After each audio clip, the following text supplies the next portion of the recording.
아이가 태어나는 순간 정말 세상 가장 큰 기쁨이죠. 그런데 그 기쁨도 잠시 부모님들 앞에는 아주 거대한 벽이 나타납니다. 바로 복잡한 행정 서류라는 벽인데요. 오늘 바로 이 문제를 해결하기 위해 제시된 아주 흥미로운 AI 아이디어 하나를 깊게 파헤쳐 보려고 합니다. 이게 단순히 서류 작업 몇 개 줄여주는 수준이 아니라요. 우리 사회 전체를 어떻게 바꿀 수 있을지에 대한 이야기입니다. 이 문장 하나가 오늘 우리가 다룰 문제의 핵심을 정말 정확하게 짚어주는 것 같아요. 새로운 부모가 되었을 때 느끼는 그 막막함, 그 부담감이 그대로 느껴지지 않으세요? 모두가 축복해야 할 아이의 탄생이 어쩌다가 부모 혼자서 감당해야 할 힘든 시험처럼 되어버린 걸까요? 오늘 이야기는 크게 6부분으로 나눠볼게요. 먼저 지금 부모님들이 어떤 행정미로를 헤매고 있는지 그 현실을 한번 들여다보고요. 그 다음엔 이걸 해결할 AI 에이전트는 뭔지, 이게 도입되면 시간이 얼마나 줄어드는지, 그리고 그 효과가 사회 전체에 어떤 나비 효과를 가져올지, 미래의 청사진까지 차근차근 짚어보겠습니다. 자, 그럼 첫 번째, 바로 행정의 미로입니다. 이게 그냥 서류가 좀 많네 이런 수준의 이야기가 아니에요. 한 가족의 인생에서 가장 소중하면서도 또 가장 정신없을 바로 그 시기에 찾아오는 거대한 스트레스 그 자체라는 거죠. 생각해보면 참 안타까운 일이죠. 갓 태어난 아이와 교감하고 새로운 가족에 적응하는 데 써야 할 그 귀한 시간들이요. 온갖 서류 떼고 신청서 쓰고 여기저기 관공서 방문하는 일들로 채워지고 있는 게 지금의 현실입니다. 기쁨을 온전히 누리기조차 힘든 구조인 셈이죠. 그럼 이 혼돈이 대체 어느 정도인지 숫자로 한번 명확하게 들여다볼까요? 지금부터 보실 데이터들을 보면 이 문제가 얼마나 심각한지 바로 감이 오실 겁니다. 한번 상상해보세요. 아이 한 명이 태어나면 부모가 처리해야 할 일이 20가지가 넘습니다. 산정검진부터 시작해서 출생신고, 예방접종, 첫 만남 이용권, 부모급여, 아동수당, 끝도 없어요.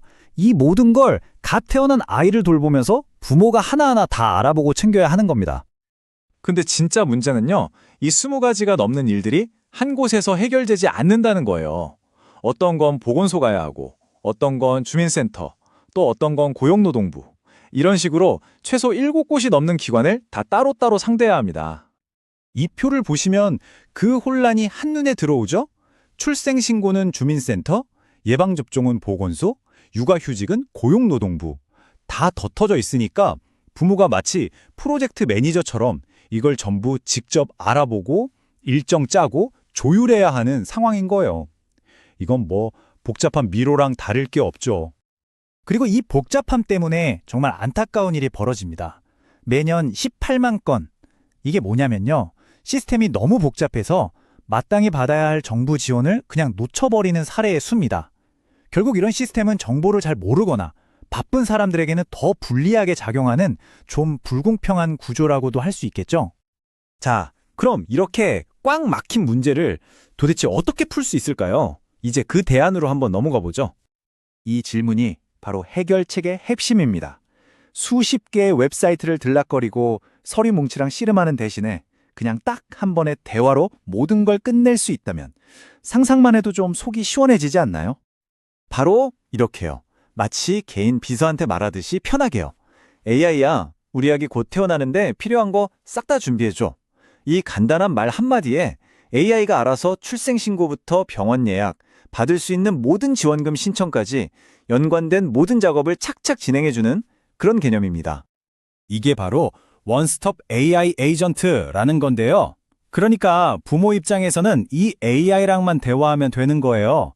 그러면 그 뒤에서는 이 똑똑한 AI가 복잡하게 얽혀있는 여러 기관의 서비스들을 알아서 다 연결하고 처리해주는 말 그대로 원스톱 해결사가 되어주는 거죠. 자, 그럼 이 기술이 도입되면 부모님들의 삶이 실제로 얼마나 극적으로 바뀔 수 있을까요? 이 변화를 한번 보세요.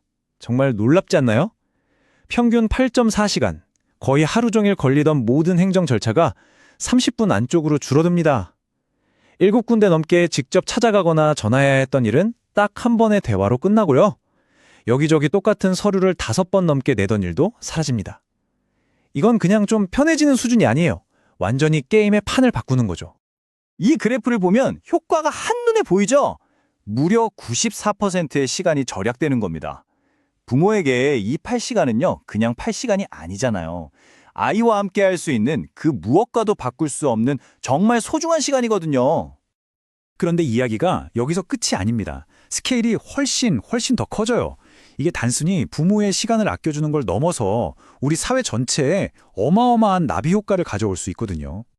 이 숫자 좀 보세요. 1조 2천억 원. 정말 엄청난 돈이죠.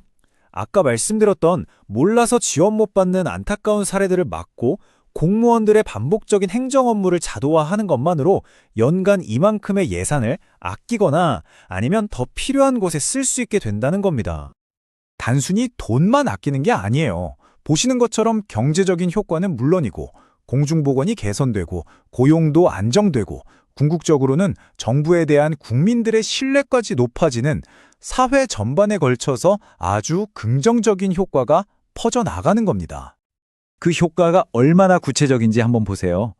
꼭 맞아야 하는 예방접종을 놓치는 아이들이 6.1%에서 0.9%로 확 줄어들고요. 언어 때문에 어려움을 겪던 12만 다문화 가정도 똑같은 서비스를 받을 수 있게 됩니다. 또 건강에 문제가 있을 수 있는 고위험 신생아를 더 빨리 발견해서 도울 수 있게 되고 당연히 정부 서비스에 대한 만족도도 크게 올라가겠죠. 자, 그럼 이제 마지막으로 이게 단순히 육아 문제 해결에서 그칠지 더 큰 그림을 한번 그려보겠습니다. 육아라는 복잡한 문제를 풀기 위해 만든 이 AI 시스템이 사실은 우리가 살면서 겪는 또 다른 행정 미로들을 푸는 열쇠가 될 수 있다는 거예요. 예를 들면 어르신들 돌봄 서비스 신청이나 실업급여 받고 새로 일자리 구하는 과정, 아니면 이사할 때 처리해야 하는 수많은 일들까지요. 결국 이건 그냥 편리한 앱 하나 더 만드는 차원의 얘기가 아닙니다.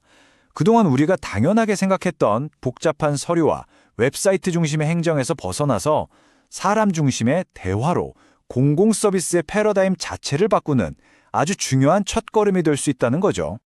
만약 AI가 출산과 육아라는 이 복잡한 미로를 정말 풀어낼 수 있다면 우리가 다음으로 AI에게 맡겨야 할, 풀어야 할 사회 문제는 과연 무엇일까요?